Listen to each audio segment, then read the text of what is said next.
Bonjour et bienvenue dans la météo du Bitcoin. Nous sommes mardi 3 décembre 2019 et je suis content de vous retrouver alors que le Bitcoin n'a pas fait grand-chose hier. On arrive dans des volatilités relativement faibles et donc intéressantes, surtout après ce grand nettoyage des intérêts total de la population euh, et un peu de désespoir, hein, tandis que tous les signaux sont bearish, baissier et que voilà, donc globalement on a quand même un petit désintérêt pour le Bitcoin. J'ai vu un commentaire hier dans l'espace qui disait oh là là, t'es courageux, il se passe rien dans le Bitcoin depuis des mois, tu fais quand même ta météo tous les jours. Eh ben oui, je suis fidèle.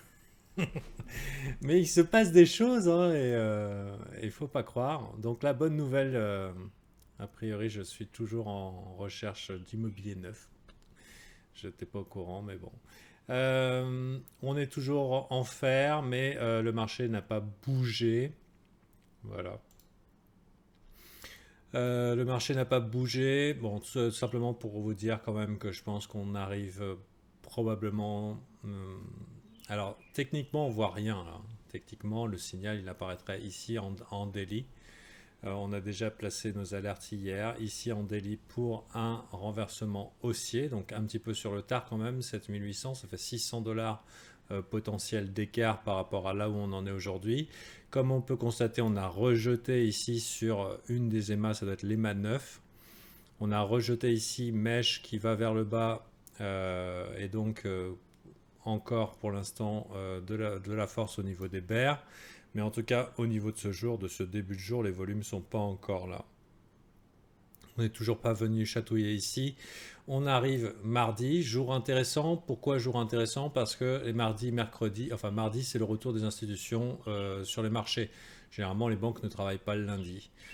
Donc c'est souvent les mardis et mercredis qu'on a des renversements de marché et on va voir un petit peu si ça s'avère être juste. Alors je dis souvent, moi personnellement j'ai appris avec Brian que c'était souvent et dans la pratique on s'est rendu compte que c'était pas si souvent que ça, mais en tout cas c'était une information à connaître que généralement c'est par ces jours-là que les potentiels reversals arrivent et que les renversements de tendance, s'ils doivent arriver, arrivent. Techniquement, en daily, on n'a rien ici. On a la petite traversée du MACD qui fait un peu pitié. Bon, la seule bonne nouvelle, c'est la volatilité extrêmement basse. Vous voyez aussi le creux dans le volume profile qui laisse supposer que bah, si le marché n'arrive pas à aller plus bas, bah, il faudra bien faire du business et donc il ira chercher plus haut. Et parmi les targets réalistes, il y a ce retour ici dans ce haut de range possible.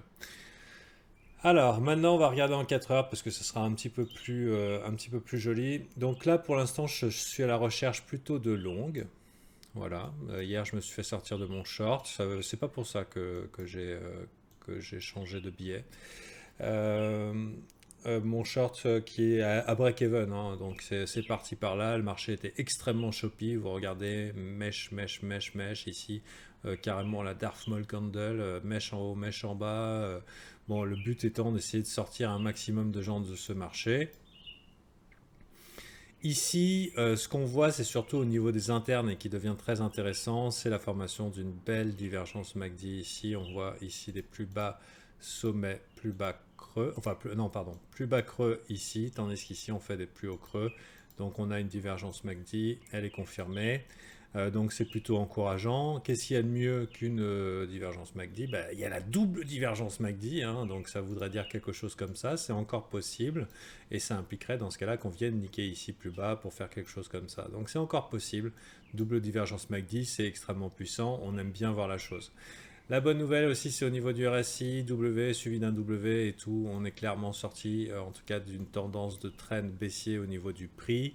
Alors attention, personnellement, au niveau de mon RSI, j'utilise pas le RSI standard. Le cycle normalement est de 14 périodes et je l'utilise à 7. Donc on est quand même... ouais, c'est pas un super endroit encore pour dire que c'est la fin du marché baissier. En tout cas, je n'envisage pas un retournement de tendance foufou, hein. J'envisage un petit rebond qui prendra à surprise pas mal de gens qui attendent simplement pour acheter. Donc ici, Toute la folie et tout l'enthousiasme de ce head and shoulders inversé, tête épaule, épaule tête épaule, bah, s'est fait ravaler, hein. Bien sûr, plus personne n'y croit et plus personne n'est dans le trade, alors que le stop en théorie est là. Donc les traders de épaule tête épaule, théoriquement, ils ne s'avoueront pas vaincus tant que leur stop n'a pas été bouffé ici, hein. Si je me trompe pas, c'est comme ça qu'on fait.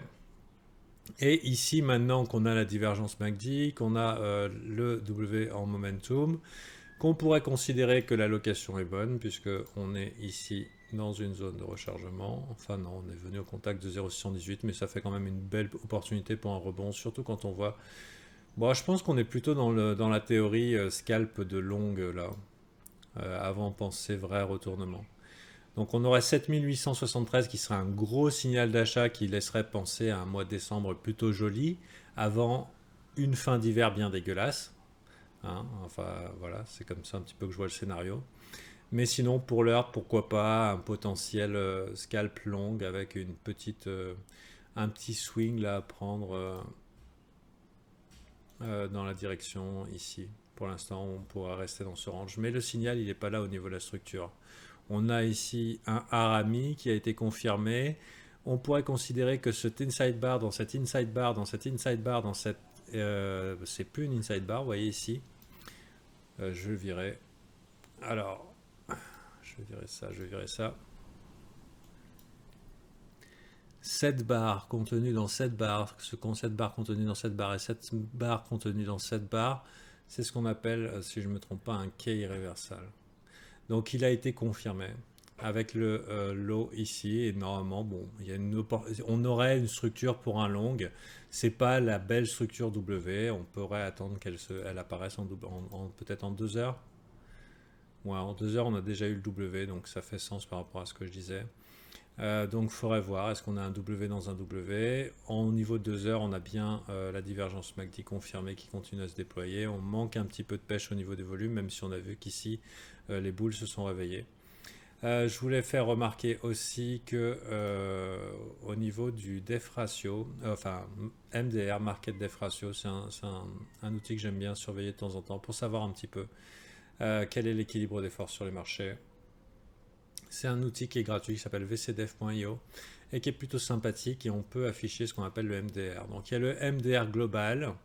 Alors c'est pas ultra précis et ça marche pas à tous les coups, mais disons que quand on arrive dans des moments avancés et très puissants, vous voyez que le MDR ici global a été très fort et que ça a été l'anticipation d'un bottom au niveau du market cap total, enfin du volume et du market cap total.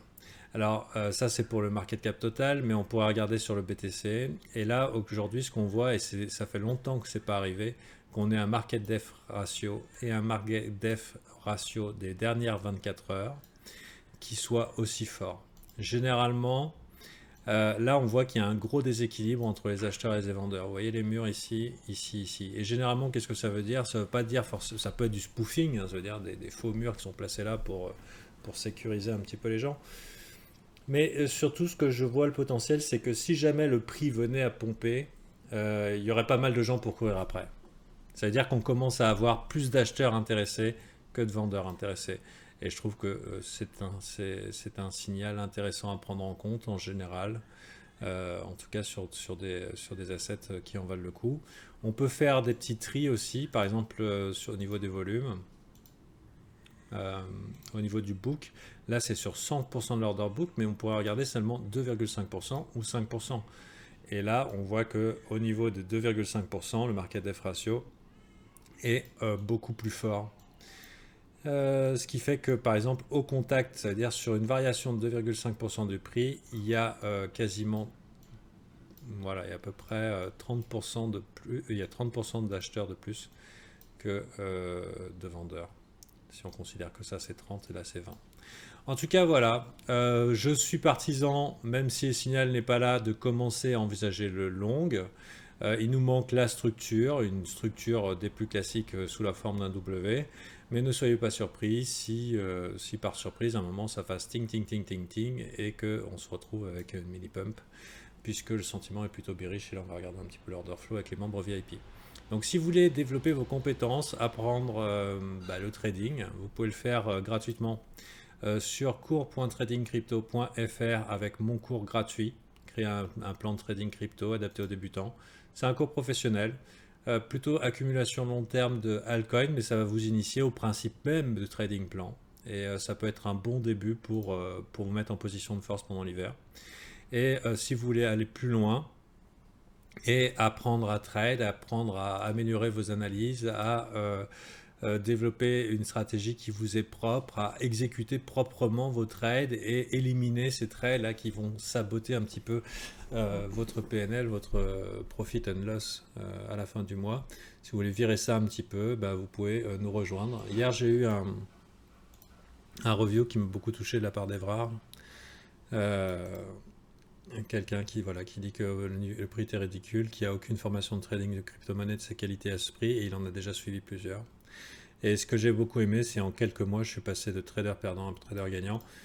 Alors j'espère pour Evrard que ce n'était pas seulement dans un winning streak, hein. Faites attention quand on fait une série de wins. Donc des fois on est un peu dans l'euphorie et tout, et peut-être qu'il était, voilà, il a explosé son compte ce mois-ci en bien, et du coup il était très euphorique et il a écrit cet avis. Vous pouvez parcourir tous les avis, et les avis sont positifs. Mais en tout cas, a priori, lui, il est content et il est trader gagnant, et je suis très fier de ce résultat, surtout en quelques mois, c'est énorme. Mais voilà, donc c'est vrai, hein, je suis là. Je suis proche d'eux, je leur donne des fessées, je les encourage, je les aide à améliorer leur technique et leur exécution. Et je pense que pour 39 € par mois, ben, c'est cadeau. On est en début de mois, le Patreon est ouvert. Je vous donne rendez-vous bientôt.